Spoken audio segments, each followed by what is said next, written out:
Bienvenidos al curso de Introducción a la Biblia. Vamos a iniciar la lección 2 haciendo un repaso de lo que vimos la última vez. En la primera lección estuvimos aprendiendo qué significa la palabra Biblia y dijimos básicamente que viene de una palabra biblión que significa muchos libros. Eso quiere decir que nuestra Biblia está compuesta de muchos libros y dividida en dos tomos. Tenemos el tomo que hace referencia al Antiguo Testamento y tenemos el tomo que hace referencia al Nuevo Testamento, por decirlo así de una forma. Básicamente sabemos que nuestra Biblia está dividida en Antiguo y Nuevo Testamento, y también hablamos lo que significa la palabra testamento o pacto. Hablamos que tiene mucha relación con la palabra hebrea berit, la cual también se explicó el significado teológico de la palabra y lo que representa el pacto. Es un pacto unilateral que Dios hace con el hombre. Y también explicamos que la Biblia es la palabra de Dios porque, y decimos que en ella se encuentra la palabra de Dios dada por medio de los profetas y que fue puesta por escrito también.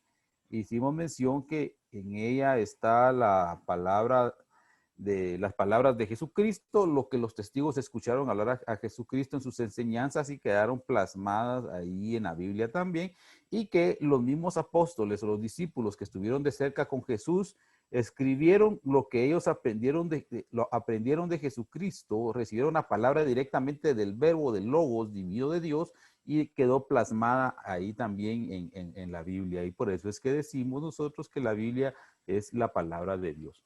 Ahora, en esta parte de introducción a la Biblia, en nuestra segunda lección, vamos básicamente a estar aprendiendo algunos temas como, por ejemplo, ¿cómo nos llegó la Biblia?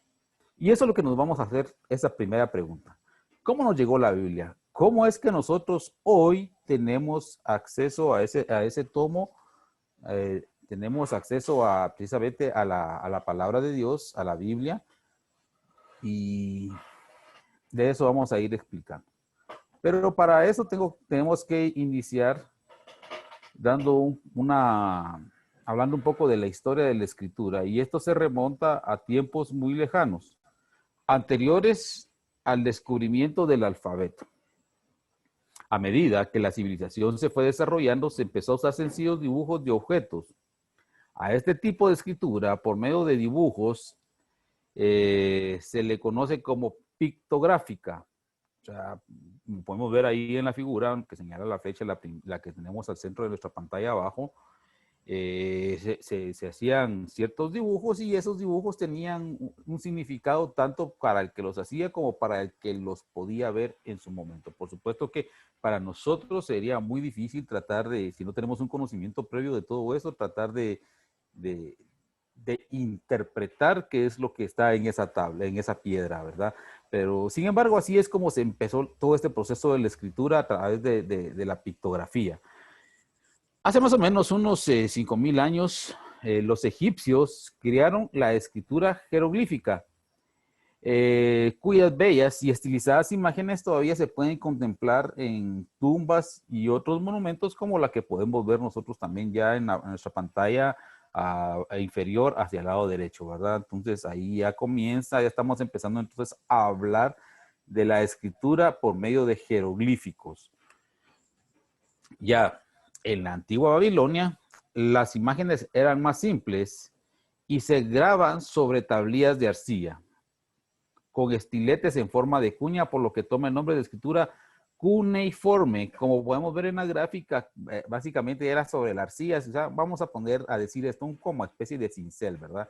Y se empezaba entonces a grabar ahí ciertas imágenes que por supuesto tenían un significado para ellos en su época, y estaban transmitiendo entonces un mensaje que, repito, si nosotros no tenemos un conocimiento previo de este tipo de escritura, pues va a ser difícil que podamos hacer una interpretación de la misma.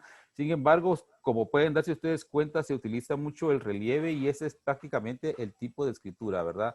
La escritura cuneiforme como tal. Ahora bien, ya en Canaán es donde se da el siguiente gran paso en la escritura. Ahí a un escriba se le ocurrió el alfabeto. Descubrió que el lenguaje podía ser reducido a 22 sonidos fundamentales. Bueno, ¿cómo es esto? Pues vamos a decir que ellos escribían, utilizaban mucho los jeroglíficos y los pictogramas, ¿verdad? Para hacer llegar su mensaje. Sin embargo, vamos a tratar de relacionarlo con nuestro idioma español para que podamos entender. Y vamos a suponer que nosotros estamos dibujando una casa y a esa casa también a la par le dibujamos una cama y nosotros a veces lo que queremos dar a entender es que en nuestra casa tenemos una cama, ¿verdad? Por poner un ejemplo muy sencillo, ¿verdad? Entonces nos damos cuenta que casa y cama inician con un fonema, con K. Y entonces yo puedo decir, bueno, entonces yo puedo empezar a utilizar el sonido con el que inicia estas dos palabras. Entonces se empezaron a agrupar así los sonidos y se llegó a reducir a 22 sonidos fundamentales. Como podemos verlo nosotros ya acá en el alefato, perdón, en esta gráfica que tenemos a la derecha, ¿verdad? Es así como se va desarrollando. Vamos a ver ahorita un ejemplo en la siguiente diapositiva. Bueno, acá, como decíamos, siempre hablando de los principios de la escritura, se inventó un signo para cada uno de esos sonidos, como lo acabamos de explicar, tomando generalmente de una palabra cuyo primer sonido correspondía al sonido que trataba de representar. Al principio, las vocales no se escribían.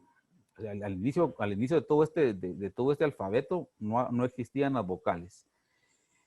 Este primer alfabeto se extendió rápidamente y ya para el año 1000 antes de Cristo muchos pueblos lo usaban, entre ellos los hebreos del Antiguo Testamento. Muy bien, ahora veamos, porque la escritura comienza con los fenicios, ¿verdad? Y de ahí fue adoptado también al hebreo y a otras lenguas cuyo origen viene precisamente de ahí.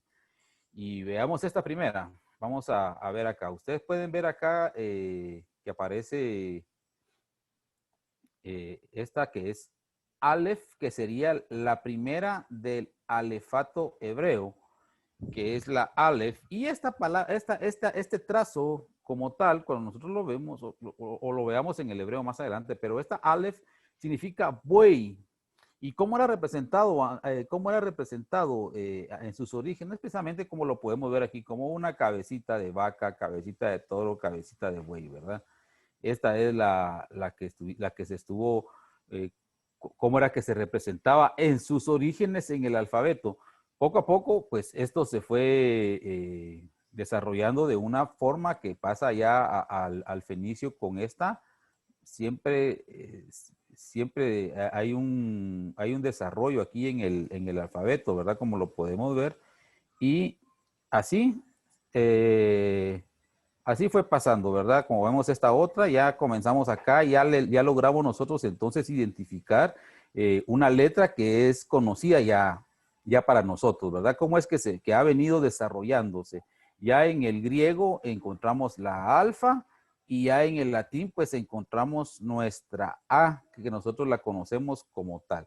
Entonces, si nos damos cuenta, ha traído un desarrollo el alfabeto, iniciando con una representación pictográfica que tenía un significado y que también tenía una vocalización muy rupestre, muy antigua al principio.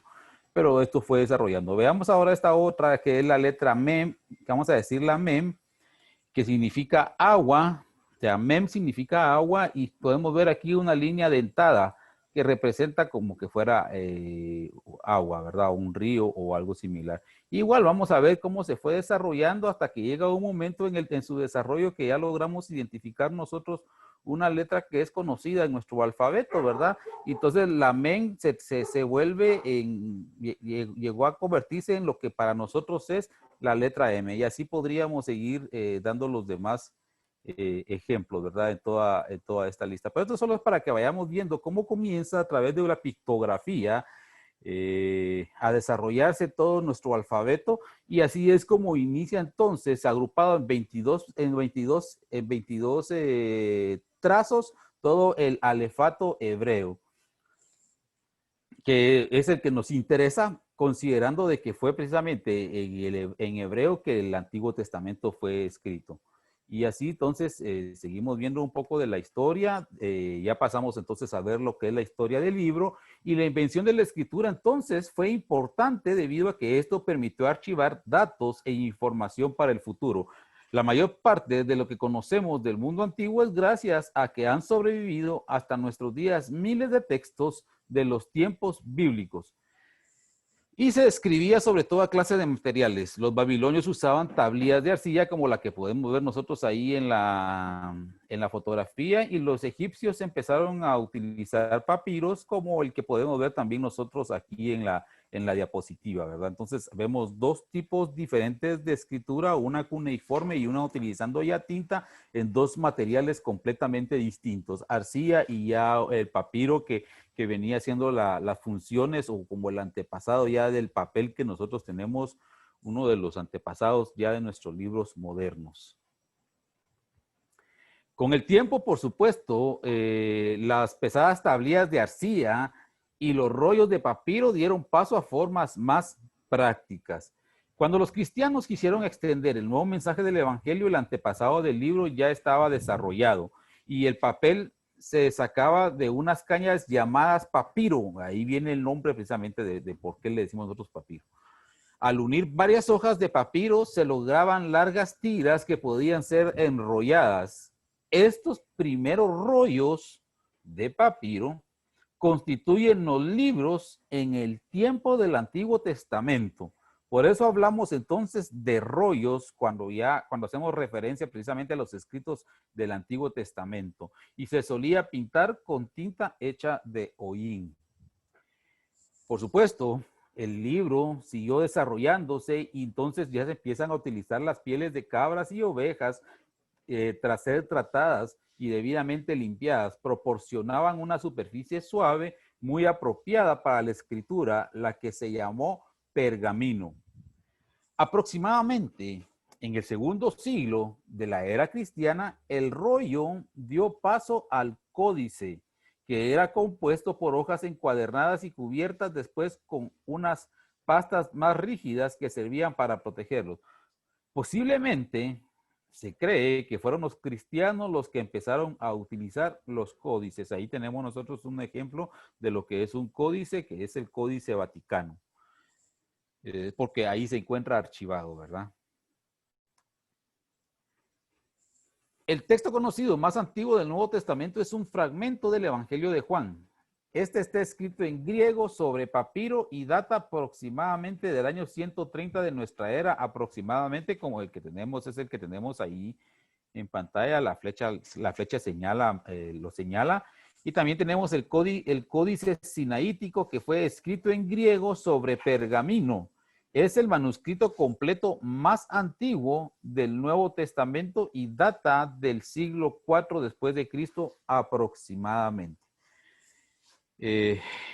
Siguiendo siempre con esta historia del libro, ahora vamos a hablar de las lenguas con las que fue escrita la Biblia. ¿Qué lengua se utilizó para su escritura? Bueno, vamos a decir entonces que la mayor parte del libro, del Antiguo Testamento fue escrita en hebreo, la lengua de los descendientes de Abraham. El alefato hebreo, como lo dijimos anteriormente, tiene 22 consonantes y ninguna vocal, y se lee de derecha a izquierda.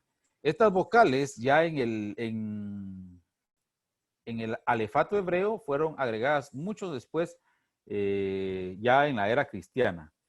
Algunas partes del libro de Daniel fueron escritos en arameo. El arameo es muy parecido al hebreo y fue la lengua oficial del imperio persa en tiempos del Nuevo Testamento. Era una lengua popular en Palestina. Jesús habló el arameo. El Nuevo Testamento fue escrito en el griego común, que es conocido como el griego koiné. Ese es el griego de la Biblia, ¿verdad? Y este era la lengua que se hablaba y escribía en el Imperio Romano Oriental. En todo este trabajo de cómo nos vino a nosotros la Biblia, cómo la hemos recibido, hemos visto cómo la escritura jugó un papel importante para poder empezar a poner por escrito todos los registros históricos, y dentro de esto aparecen entonces los registros bíblicos que tenemos divididos en nuestro Antiguo y Nuevo Testamento. Cómo se fue desarrollando, que de piedra de arcilla pasa a papiro, y empezó ese desarrollo hasta llegar a los códices. Pero hay quienes jugaron un papel muy importante en todo este proceso de la escritura para mantener intacta, primero, convertir esa tradición oral a una tradición, ya a un documento escrito histórico, y cómo fue pasando esas copias de esos escritos originales que se encuentran perdidos, se perdieron, ¿verdad? Esos primeros escritos no existen, no tenemos más que de copias que se fue haciendo nuestra Biblia como la tenemos hasta hoy.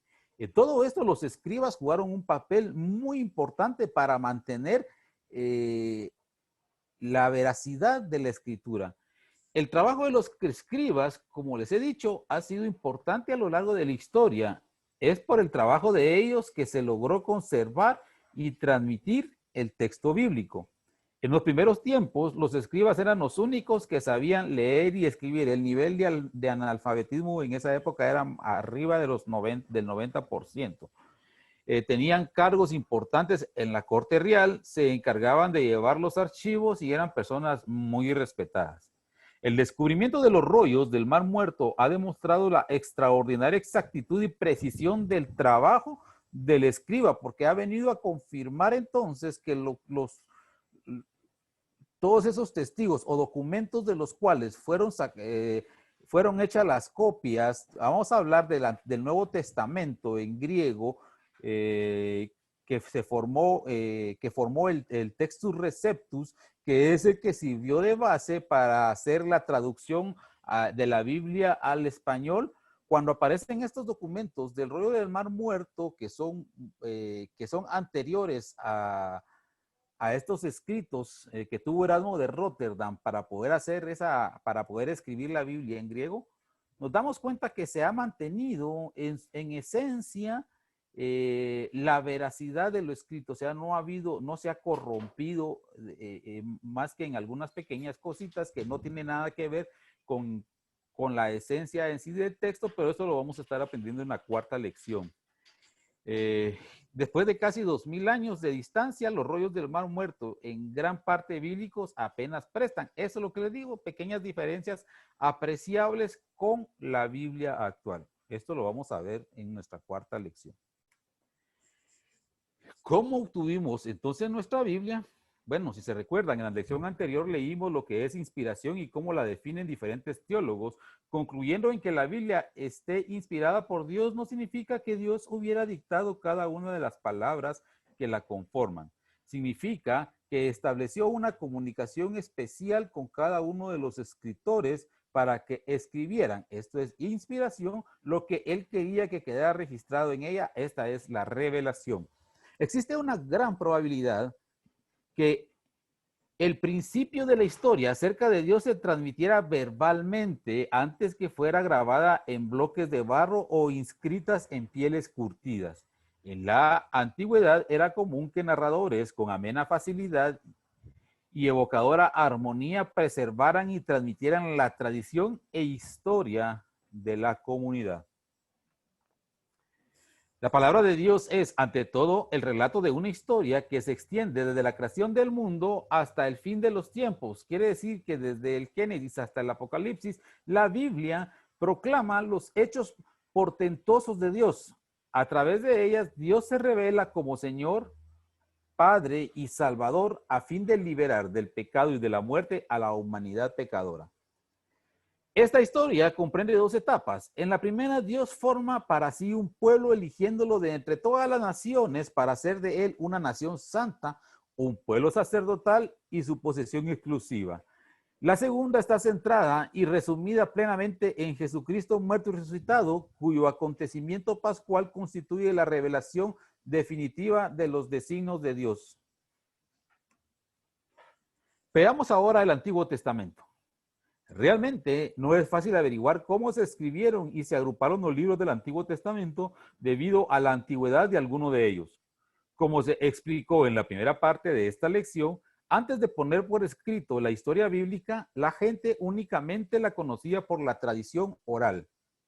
Fue con el aparecimiento de la escritura que esa tradición oral se escribió en rollos.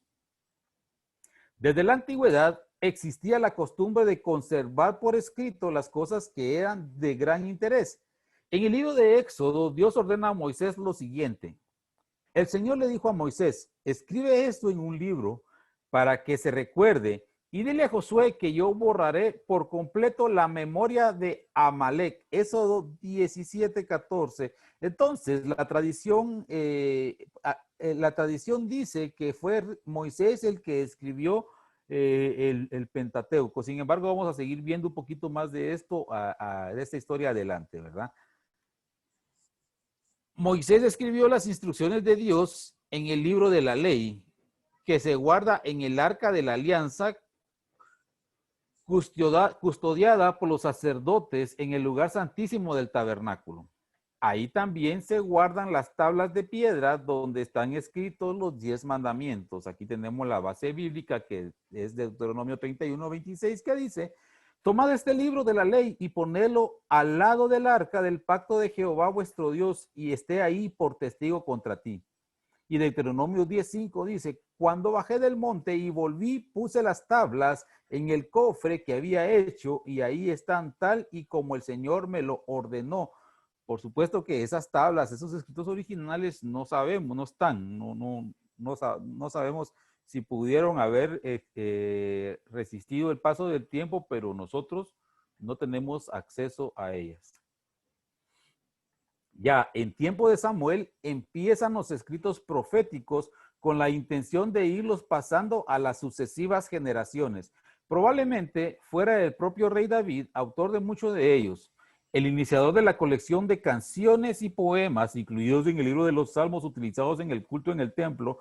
Con el paso del tiempo se irán añadiendo los restantes. Quiere decir de que el libro de Salmos o los Salmos no aparecieron como un solo tomo, son varios escritos que se fueron haciendo a lo largo de un periodo de tiempo y que luego fueron recolectados y se formó lo que hoy conocemos como el libro de Salmos, que está integrado por 150 salmos en nuestra Biblia.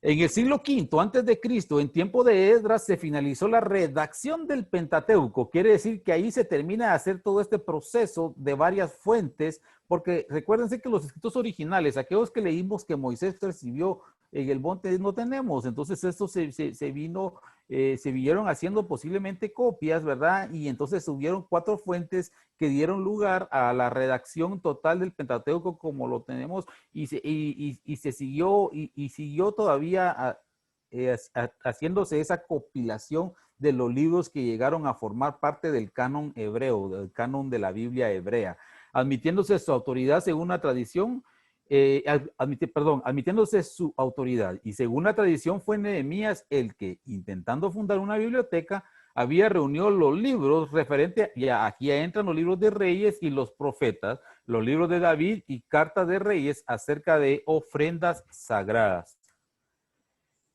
En el periodo existente entre el Antiguo y el Nuevo Testamento, al cual nosotros le llamamos el periodo intertestamentario, aparece un líder militar llamado Judas Macabeo, quien reunió todos los libros que se habían perdido a causa de la guerra. O sea, los libros se habían perdido, no estaban como habían venido originalmente, pero él lo logra reunir todos.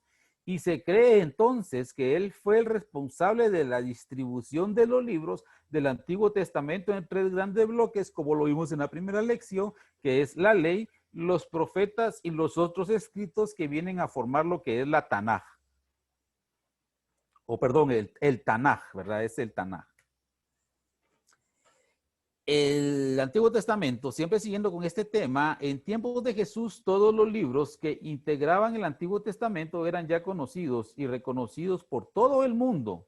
Algunos especialistas consideran que en el año 990 después de Cristo, las autoridades religiosas judías se reunieron en el Sínodo de Yamnia para fijar la lista de los libros del Antiguo Testamento.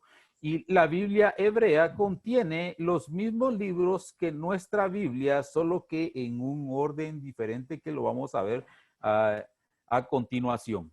Bueno, acá nosotros tenemos un cuadro comparativo. Vamos a ir a tratar de explicarlo de una forma resumida para que vayamos entendiendo esta situación de los libros.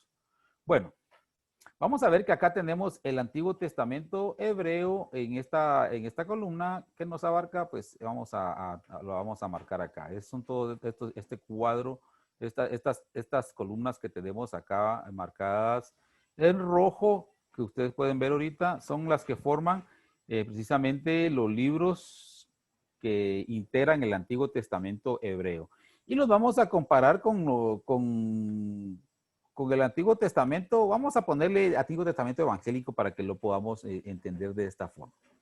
Bueno, ¿por qué nuestro Antiguo Testamento tiene estos libros sin deuterocanónicos? Precisamente porque está agarrando como referencia estos que estamos viendo, que es el Antiguo Testamento hebreo y que fue reconocido en el Sínodo de Yamnia más o menos en el 90 después de Cristo, como lo acabamos de explicar.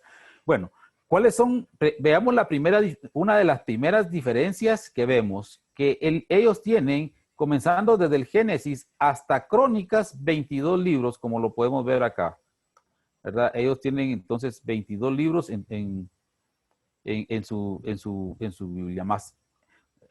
Sin embargo, nosotros tenemos 39 libros desde Génesis hasta el último de nuestro Antiguo Testamento, que es Malaquías. Ya acá ya vemos dos diferencias marcadas, ¿verdad? Vemos nosotros acá que tenemos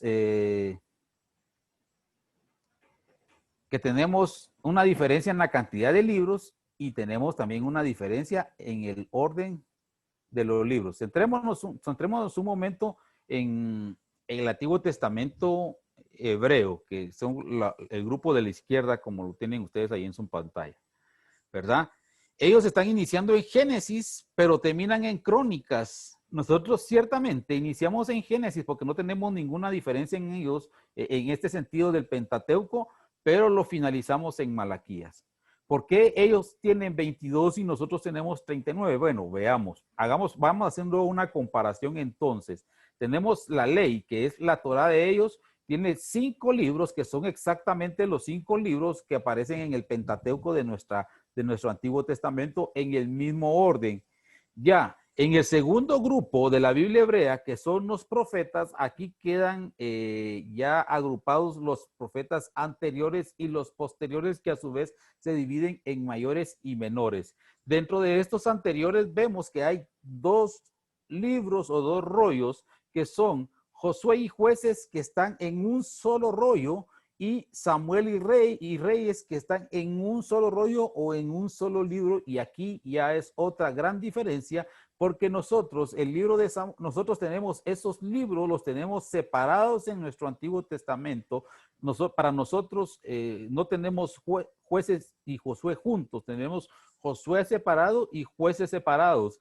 Y Samuel y Reyes no solo los tenemos separados, sino que también tenemos Primera y Segunda de Samuel, Primera y Segunda de Reyes, aunque el contenido es exactamente el mismo. Luego, en los profetas vamos a ver la segunda variante, donde están los profetas mayores, formados por Isaías, Jeremías y Ezequiel, pero luego hay un solo rollo que incluye a los profetas menores. Esa es otra diferencia con nosotros, porque nosotros tenemos a los profetas menores separados y forman un libro cada uno, y por eso es que tenemos esa diferencia en la cantidad de libros, aunque sean exactamente los mismos, como nosotros podemos ver, lo podemos ver aquí en este cuadro, ¿verdad?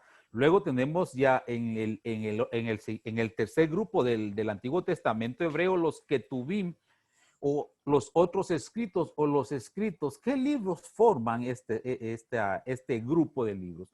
Bueno, están los libros de sabiduría integrados por Salmos, Proverbios y Job, y también tenemos lo que se conoce como los 5 rollos o los 5 rollos de las fiestas. ¿Por qué es esto? Porque eran leídos en los días festivos, que son Pascua, Pentecostés, aniversario de la destrucción de Jerusalén, tabernáculos y el Purim. Y entonces en cada una de esas fiestas se lee cada uno de los rollos que tenemos ahí, que es Cantar de los Cantares, Ruth, Lamentaciones, Eclesiastés y Esther. El orden que aparece de los días festivos ahí es el orden en que son leídos, como están también los libros ahí en este grupo. Y por último tenemos los libros proféticos e históricos, donde aparece Daniel. Esdras y Nehemías forman un solo rollo y nosotros los tenemos separados. Aquí hay otra diferencia, y Crónicas también lo tienen integrado en un solo libro y nosotros tenemos primera y segunda de Crónicas, y los tenemos también todos estos en un orden diferente. Veamos el Antiguo Testamento que nosotros utilizamos, y que vemos entonces que la ley tiene lo tenemos dividido como los libros de la ley, que es el Pentateuco, que fueron escritos antes de Canaán.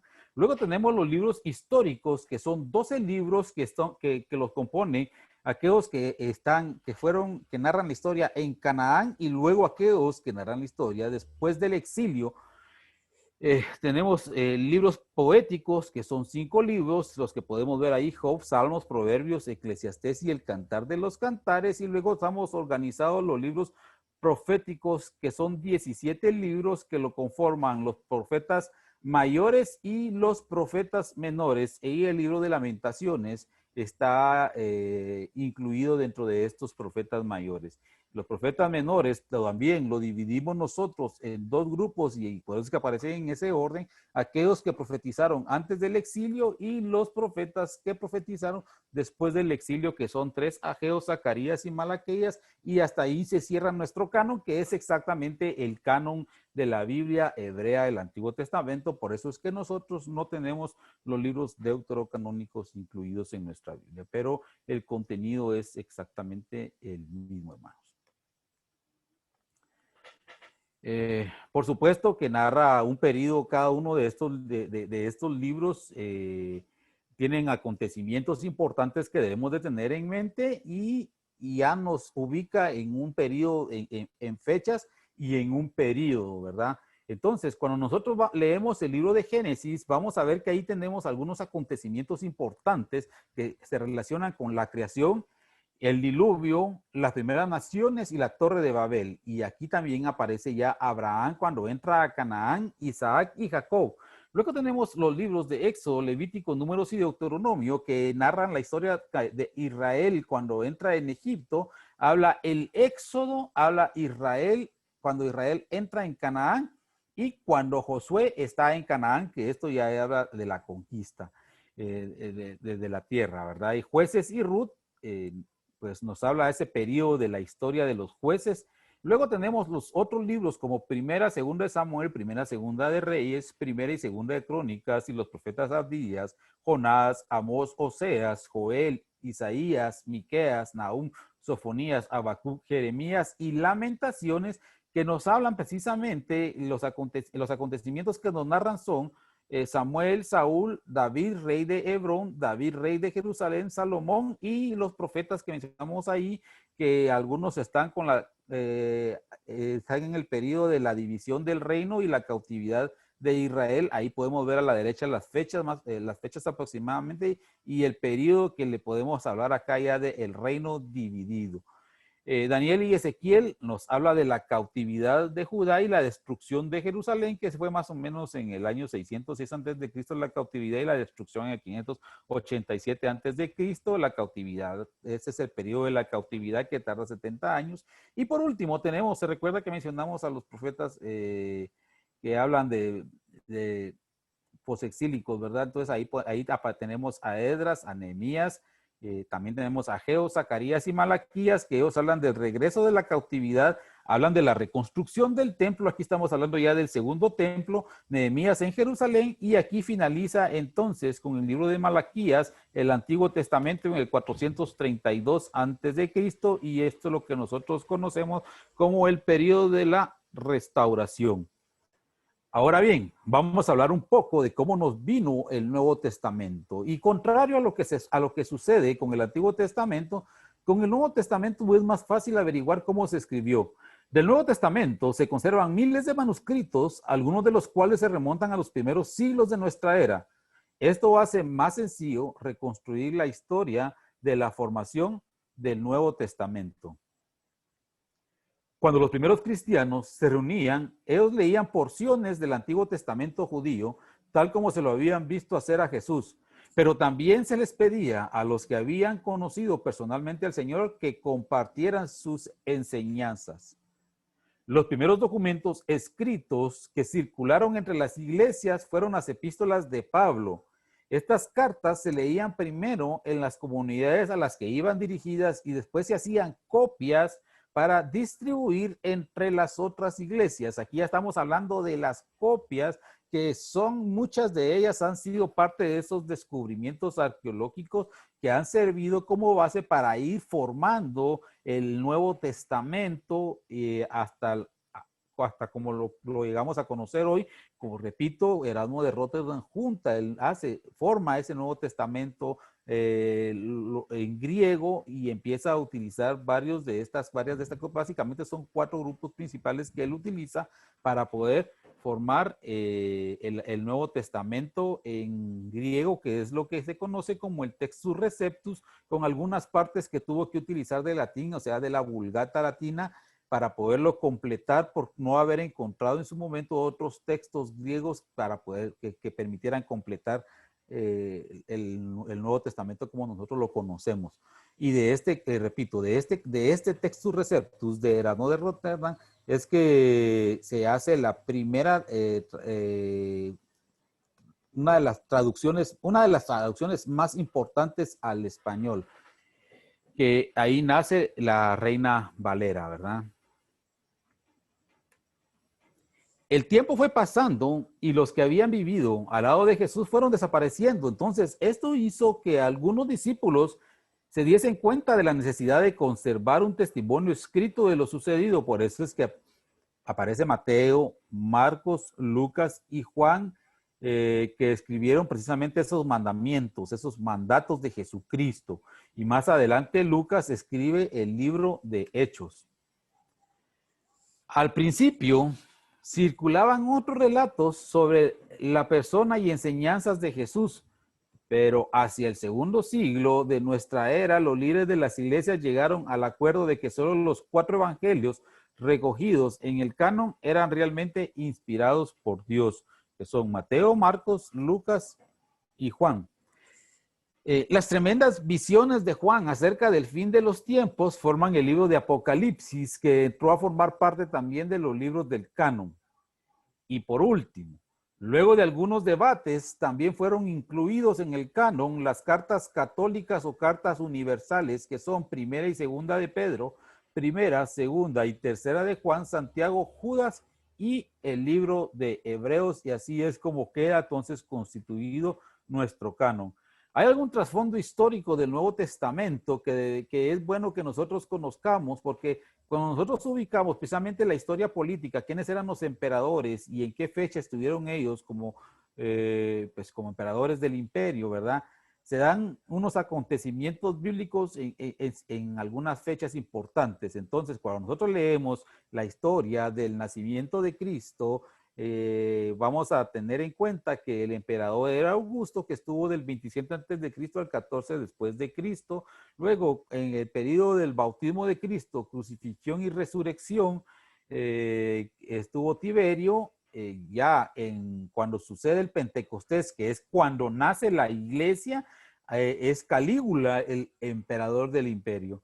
Ya cuando se da el primer viaje misionero de Pablo y el primer concilio de Jerusalén en el 49 después de Cristo y 50 después de Cristo, el emperador es Claudio, y acá ya con Nerón es Pablo prisionero en Roma, Y con Nerón comienza ya una persecución un poco ya más fuerte en contra de los cristianos. Por supuesto que había cierta persecución, era local y poco a poco esto fue creciendo, y eso es en el año 60 después de Cristo.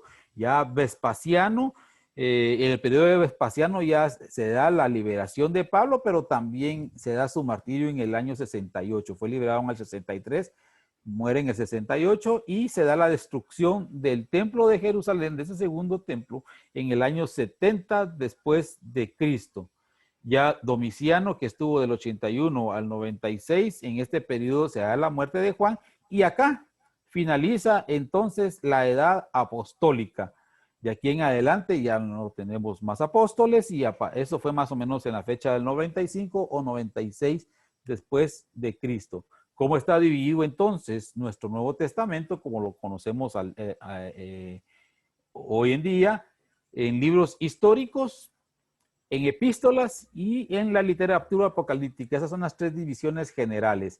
Dentro de los libros históricos, nosotros vamos a ubicar los libros de Mateo, Marcos, Lucas, Juan y Hechos. Posteriormente comienzan las epístolas, pero hablamos de las epístolas a iglesias que van dirigidas a iglesias cristianas, y acá está Romanos, Primera y Segunda de Corintios, Gálatas, Efesios, Filipenses, Colosenses, Primera de Tesalonicenses y Segunda de Tesalonicenses. Luego comienzan las epístolas a individuos, que son conocidas también como cartas pastorales, y estas son dirigidas a está la primera de Timoteo y la segunda de Timoteo, que son dirigidas a la misma persona. Aparece la carta a Tito y la carta a Filemón.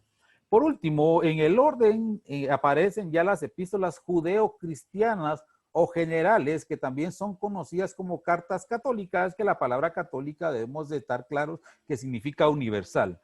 Entonces aparece en el libro de Hebreos, Santiago, Primera, Segunda de Pedro, Primera de Juan, Segunda de Juan, Tercera de Juan, y por último Judas, y finaliza nuestro canon del Nuevo Testamento con la literatura Apocalipsis, que es el Apocalipsis escrito por Juan. Y hasta acá, hermanos, es como se fue integrando poco a poco los libros del Antiguo y del Nuevo Testamento. Y les recuerdo que este es un curso básico, por lo tanto, es un curso introductorio, y por eso es que estamos haciéndolo, dando este tipo de información, que también estoy consciente de que es mucha información y que seguramente alguna de estas era desconocida por nosotros, y que poco a poco hemos ido aprendiendo en todo este proceso.